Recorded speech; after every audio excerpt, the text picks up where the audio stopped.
আল্লাহ একটা মহান মুজিজা দিয়েছিল, সুরের মুজিজা। তিনি দাউদ আলাইহিস সালাম, একসাথে বলবেন না আল্লাহু আকবার। এই কোরআনে তার স্পষ্ট বহু আলোচনা আছে, এগুলো করতে গেলে আবার রাত শেষ হয়ে যাবে।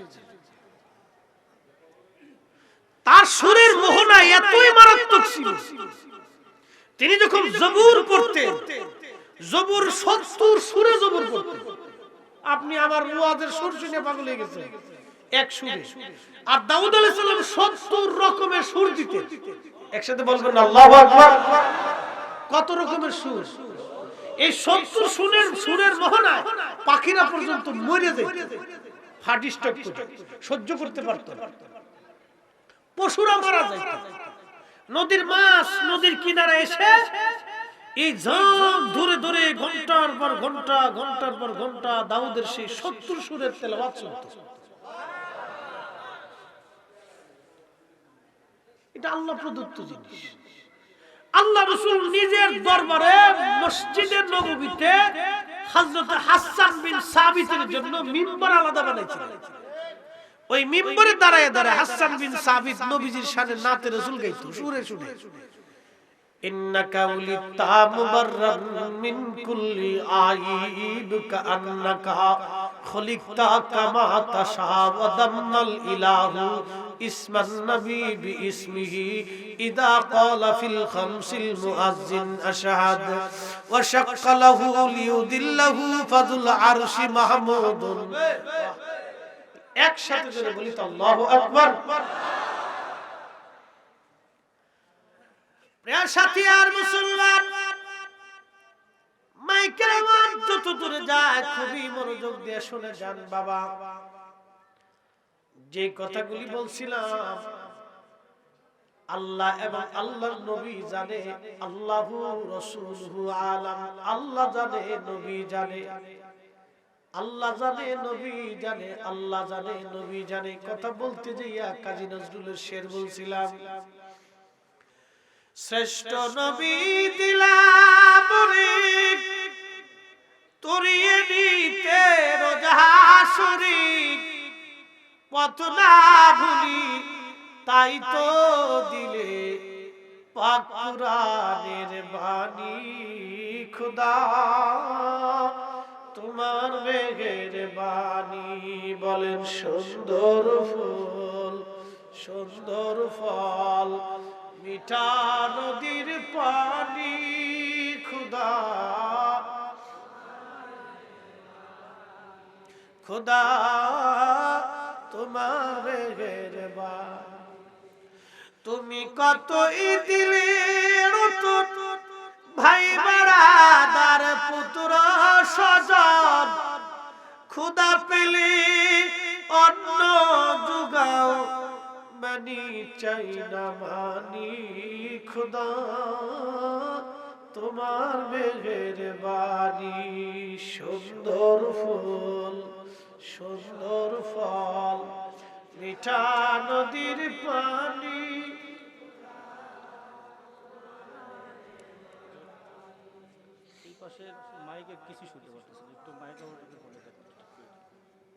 মাইক্রো অপারেটর আছে গো?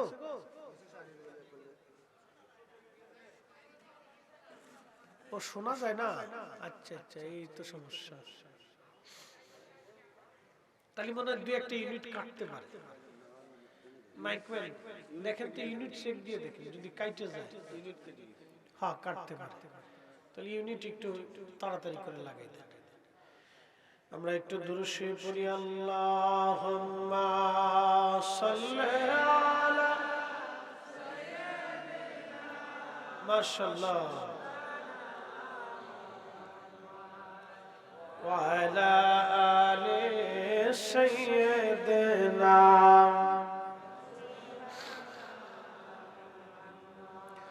তুমি মোদের আশার আলো, তাই তো তোমায় বাসি ভালো। তুমি মোদের আশার আলো, তাই তো তোমায় বাসি ভালো। হৃদয় নামের ফুলদানিতে, হৃদয় নামের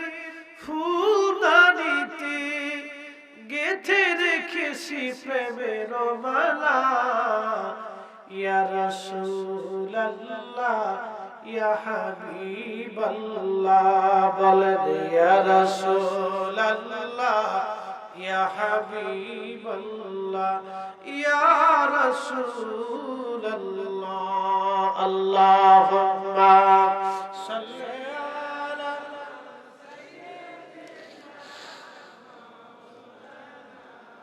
মাশাআল্লাহ ওয়া আলা আলি সাইয়্যিদিনা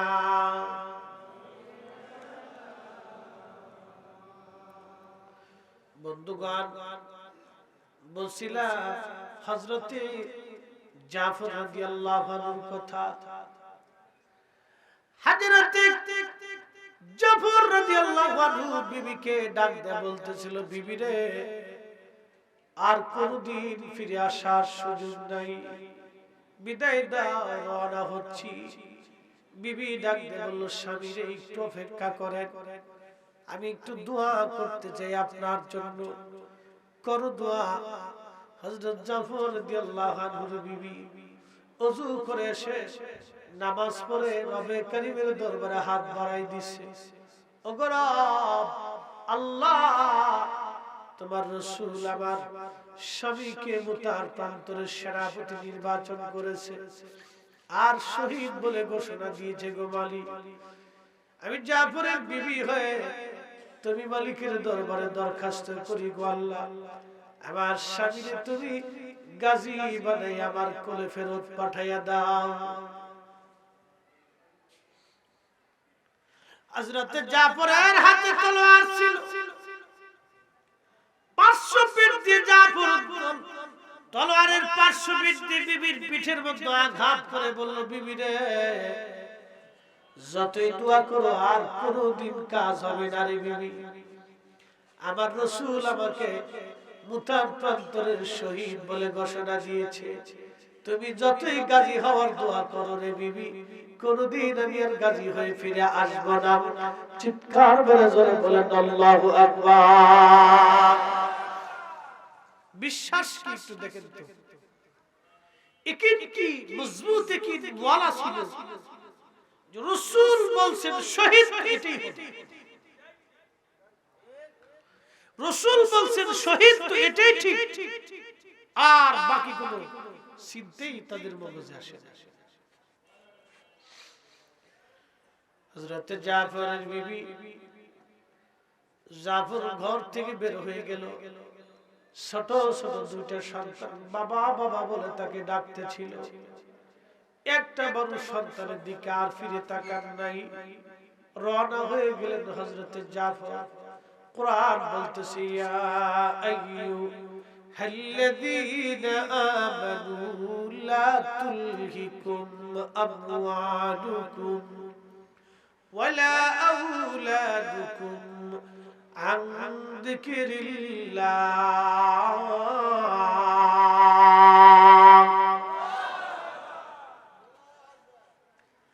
কুরআন বলতেছে হে ইমানদার সন্তানের প্রেমে পড়ে সন্তানের মোহে পড়ে অর্থকরীর প্রেমে পড়ে তুমি আমি আল্লাহর জিকির থেকে জুদা হয়ে যাইও না মনোযোগ দিয়ে হযরত জাফর সন্তানদের চেহারার দিকে তাকাইলেন না কেন তিনি জিহাদের ময়দানে যাচ্ছেন সন্তানের চেহারার দিকে উনি তাকান না কেন নবীর হুকুম জিহাদে যাইতে হবে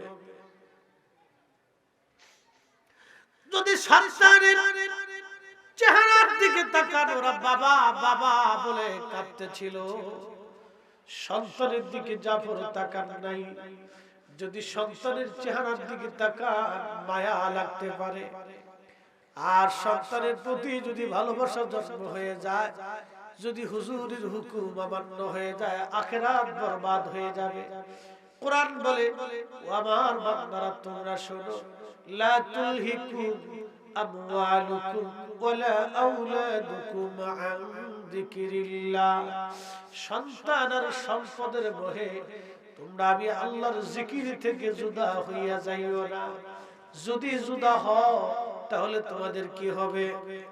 ومن يفعل ذلك فأولئك هم الخاسرون।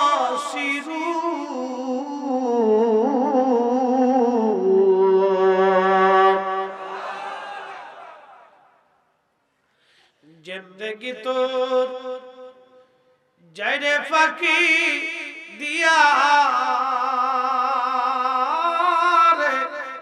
সোনার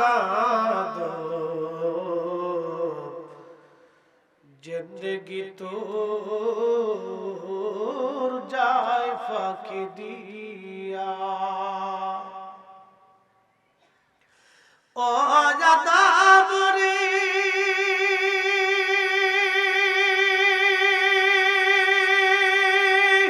পাক ধরিয়া গেছে দাড়ি দন্তবাসে গুটা চারি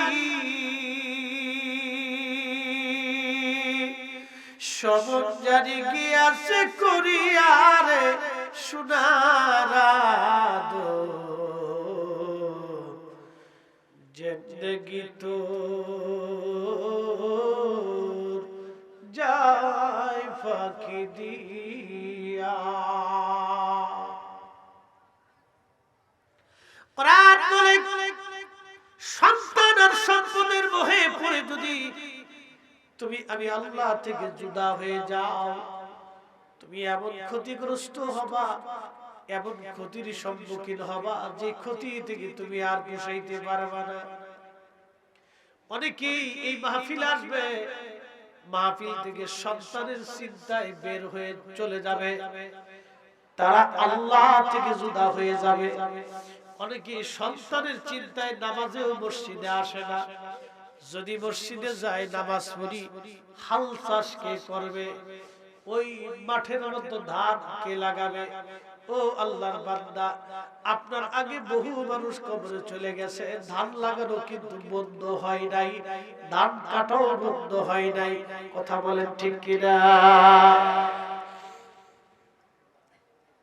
ধান কাটা বন্ধ হয় নাই, ধান লাগানো বন্ধ হয় নাই। আপনার আমার আগে বহু মানুষ চলে গেল, ধান লাগানো বন্ধ হলো না, ধান কাটাও বন্ধ হলো না। সাথী আর মুসলমান, যে সন্তানের জন্য আপনি নামাজ রোজা জিকির ফিকির হজ যাকাত রোজা সব ছেড়ে দিলেন, ওই সন্তান আপনার কবরের পাশে দাঁড়ায় থাকবে না। কতক্ষণ থাকবে সে বলেন তো? কত সময় থাকবে? 3 দিন 4 দিন পরে সে আবার বাজার করবে, হাসি তামাশা করবে, বন্ধু বান্ধবের সাথে সে সময় দিবে, মুহূর্তের মধ্যে সে আবার ভুলে যাবে। আপনার আপন যারা ছিল 3 দিন পরে তারা পর হতে থাকবে, 6 মাস পরে একেবারে তারা ভুলে চলে যাবে। প্রিয় হাজিরিন, খুবই মনোযোগ দিয়ে শুনিয়া যান। এই জন্য আল্লাহ বারবার সতর্ক করে বলে, ও বান্দা তুমি শোনো গো বান্দা, ভালো করে শোনো, সন্তান আর সম্পদের মোহে পড়ে আল্লাহ থেকে তুমি জুদা হইও না। যদি জুদা হয়ে যাও তাহলে তোমার জন্য মহা সর্বনাশ হয়ে যাবে। সেই সর্বনাশের ক্ষতি তুমি আর পুষাইতে পারবা না, সেই সর্বনাশ থেকে তুমি আর বাঁচতে পারবা না। হযরত জাফর চলে গেলেন, আব্দুল্লাহ বিন রাওয়াহা কেবলমাত্র বিয়ে করে বাসর করে স্ত্রী রেখে চলে আসছে। আল্লাহর নবী মুতার প্রান্তরে শহীদ বলে ঘোষণা দিলেন, সেনাপতি বলে নবী ঘোষণা দিলেন। আব্দুল্লাহ বিন রাওয়াহা ঘরের পাশে গেছে, যায়া দেখে মদিনার সেই সুন্দরী রূপসী মেয়ে বাসর ঘরের মধ্যে বসে বসে কোরআন শরীফ পড়তেছে। জোরে বলা যাবে কি মারহাবা? কি পড়ে? জোরে কর। আর আমার দেশের বেটিরা বিয়ে হলে কি করে? ডিজে ডিজে ডেক্সেট বাজায়, নাচে, কোনটা বেডি কোনটা বেডা, দুলাভাই বিয়াই সব বাজায় যায়। লজ্জা শরম তো করা উচিত, মনে কিছু নিয়ে।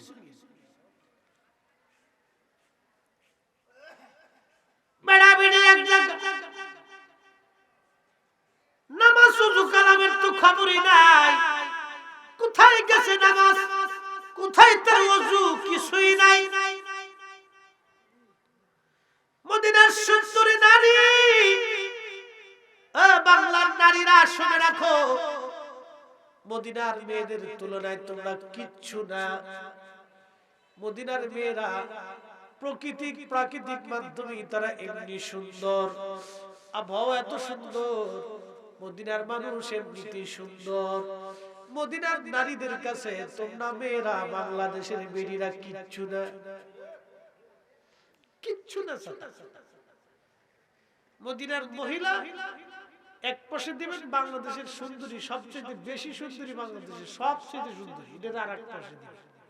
মদিনার একজন সাধারণ মেয়েকে আর এক পাশে দিবেন, আর বাংলাদেশের সবচেয়ে বেশি সুন্দরী আর এক পাশে দিবেন, দেখবেন তাও কিচ্ছু।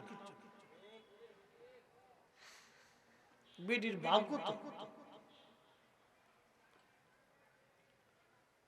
সেই মদিনার নারী বাসর করে বসে বসে কোরআন পড়ে।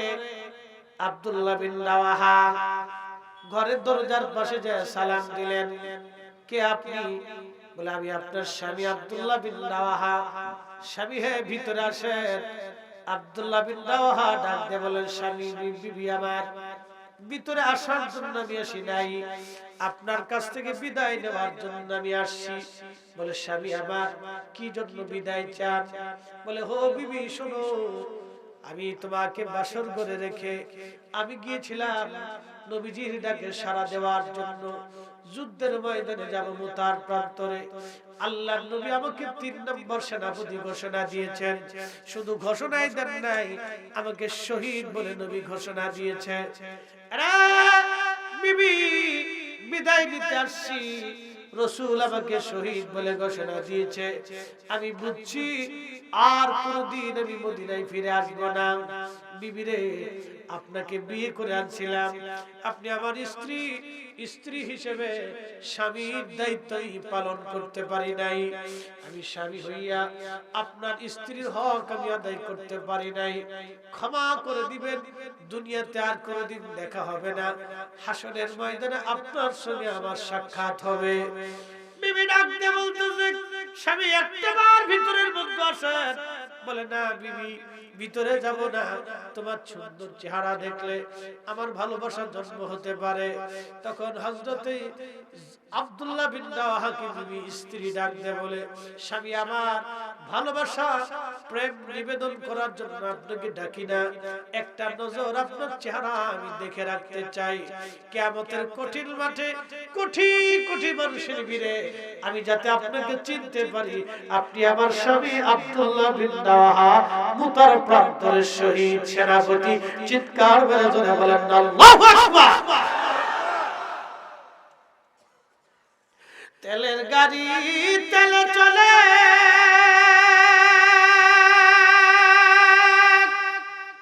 হাওয়ার গাড়ি হাওয়ায় উড়ে, বিনা তেলে চালায় গাড়ি নবী সুলাইমান। আমরা সেই মুসলমান, আমরা সেই মুসলমান। কষ্ট হচ্ছে আপনাদের? কাফের কয় লাখ, মুসলমান কয় হাজার? মুসলমান মাত্র ৩,০০০, কাফের ছিল ২ লাখ, মুসলমান ৩,০০০ মাত্র। ২ লক্ষ মানুষ যদি ৩,০০০ মানুষে পাথর মারে তাও ময়দানে দাঁড়ানোর কথা না, কিন্তু সেই দিন ৩,০০০ মুজাহিদ জিহাদ করেছিল ২ লক্ষ কাফেরের বিরুদ্ধে। নেতৃত্ব ৩ জন সেনাপতি, আল্লাহর নবী ৩ জনকে শহীদ বলে ঘোষণা দিয়েছিলেন, আর ৩ জনই রওনা হয়ে গেল আপনজনদের কাছ থেকে বিদায় নিয়ে। যুদ্ধের ময়দানে ১ মাস যুদ্ধ হয়েছে, প্রায় কঠিন যুদ্ধ। হযরত যায়েদ পতাকা হাতে কাফেরদের ভিড়ের মধ্যে ঢুকে ডাকতেছে, জাফর তৈরি হয়ে যাও, আমি যায়েদ বিন হারেসা। কাফেরদের ভিড়ের মধ্যে আর বরদাস্ত হয় না, তলোয়ার চালাইতে চালাইতে হযরত যায়েদ রাদিয়াল্লাহু আনহু মুতার প্রান্তরে শহীদ হয়ে গেলেন। হযরত যায়েদ যখন শহীদ হয়ে গেল, হযরত জাফর রাদিয়াল্লাহু আনহু পতাকা ধরেছে। ও বন্ধু, খুবই মনোযোগ। তখন আমার নবীজি মদিনার ভিতরে দাঁড়ায়া দাঁড়ায়া আল্লাহর নবী মুতার প্রান্তরের সব দৃশ্যগুলি নবী দাঁড়ায়া দাঁড়াইয়া দেখে। না হয় না আরো জোরে। এবার মাশাআল্লাহ বলতেছি, মাশাআল্লাহ বলতেছি, খুব একটা জরুরি মাশাআল্লাহ। নবী মদিনাতে দাঁড়াইয়া আল্লাহ রাসূল সব দেখতেছে। যুদ্ধ হচ্ছে, মুজাহিদরা শহীদ হচ্ছে, রাসূল করিম মদিনায় দাঁড়ায় দাঁড়ায় দেখতেছে আর কাঁদতেছিল। 100 বছর আগে এই কথা বিশ্বাস করতে অনেকের জন্য কঠিন ছিল। 100 বছর আগে এই কথাটা বিশ্বাস করা অনেক মানুষের জন্য খুব জটিল ছিল, যে কি করে সম্ভব এটা। কিন্তু আজকে আধুনিক বিজ্ঞানের কাছে একেবারেই সহজ। আমি এখান থেকে আমার পেজের মাধ্যমে লাইভ অনুষ্ঠান চলতেছে। সারা পৃথিবী থেকে হাজার হাজার মানুষ আজকে মাহফিল দেখতেছে। আমি কয়জন? জোরে বলেন কয়জন? হাজার হাজার মোবাইল থেকে দেখা যাচ্ছে। আমি একজন, কিন্তু হাজার মোবাইল থেকে দেখা যাচ্ছে। এক মানুষকে হাজার মোবাইল থেকে যদি দেখা সম্ভব হয়, রহমতের নবী মদিনায় দাঁড়াইয়া তামাম উম্মত দেখবে, এটা রাসূলের জন্য তেমন কিছুই না। কথা কন ঠিক কি না? অনেক মুসলমানের বিশ্বাসের এখনই একই রইছে না। এখন অনেক আলেম মাঝে মধ্যে যে কি ওয়াজ করে আল্লাহ জানে, আর সে জানে, কি বলে আর কে বুঝে সে আল্লাহ জানে, আর সে বুঝে। এই সাবজেক্টটা তাদের বুঝেই আসে না, বোধগম্যই হয়। আল্লাহ তাদের ফিতনা থেকে আমাদেরকে হেদায়েত করুক, হেফাজত করুক, সকলে বলেন আমিন। ও মুসলমান, খুব মনোযোগ দিয়ে আল্লাহ রাব্বুল আলামিন হযরত ঈসা রূহুল্লাহকে কয়েকটা মুজিজা দিয়েছিলেন। তার ভিতরে একটা মুজিজা হলো আন্নী আখলুকু লাকুম মিনাত তিন কাহায়াতিত তাইর ফানফুখু ফীহি ফায়াকুনাত তায়রা বিইজনিল্লাহ। ঈসা আলাইহিস সালাম মাটি দিয়ে পাখি বানাইতেন। পাখি বানাইয়া ওই পাখির মধ্যে ফু দিতেন, মাটির মধ্যে ফু দিতেন। ওই মাটি পাখি হয়ে আকাশে উড়ে চলে যেত। না সুবহানাল্লাহ না কইলে বুঝবো দুর্বল হয়ে গেছে। সবাই একসাথে বলে সুবহানাল্লাহ। আচ্ছা, ওয়া উবরিউল আকমা ওয়াল আবরাসা ওয়ামহিল মাউত বিইজনিল্লাহ। ঈসা আলাইহিস সালামের আরেকটা মুজিজা ছিল। এই মুজিজা হলো তিনি হাজার হাজার বছর আগের কবরের পাশে দাঁড়াইয়া কুম বিইজনিল্লাহ বলে ডাক দিলে হাজার বছরের আগের মরা জিন্দা হয়ে যেত। তার একটা ঘটনা শুনে না কষ্ট হচ্ছে আপনাদের? চলে যাবে না? অনেকে তো মুতে ধরে গেছে, খালি মাহফিলে আসলে মুতে ধরে আর বাড়ি চলে যেতে মন চায়। বুঝতে পারছেন? অভ্যাস আমাদের, অভ্যাস এখন বদ অভ্যাসে পরিণত হচ্ছে। মনোযোগ দেন। ঈসা রূহুল্লাহ আলাইহিস সালাতু ওয়াস সালাম তিনি মরাকে জিন্দা কিভাবে করতেন? নূহ আলাইহিস সালামের 4 জন বেটা, একজন বেটার নাম হাম, সাম, ইয়াফেস, কেনান। নূহ আলাইহিস সালাম ছিলেন হযরত আদম আলাইহিস সালামের 3 পুরুষ পরে। তার মানে আদম আলাইহিস সালাম লম্বা ছিলেন 60 হাত, নূহ আলাইহিস সালাম মিনিমাম হলো 55 হাত। নূহ আলাইহিস সালাম যদি 55 হাত হন, তাহলে তার বেটাও এরকম 55, 54, 55 হাত ছিল। বিরাট বড় লম্বা। তো ঈসা আলাইহিস সালামের উম্মতরা ঈসা নবীরে বলতেছে, ওগো পয়গম্বর, আপনি তো আল্লাহর হুকুমে জিন্দারে মুর্দারে জিন্দা করতেন, তাহলে আপনি দয়া করে আমাদেরকে নূহ আলাইহিস সালামের বেটা হামকে জিন্দা করে নূহ নবীর কিস্তি সম্পর্কে বাস্তবে কিছু শুনাই দেন।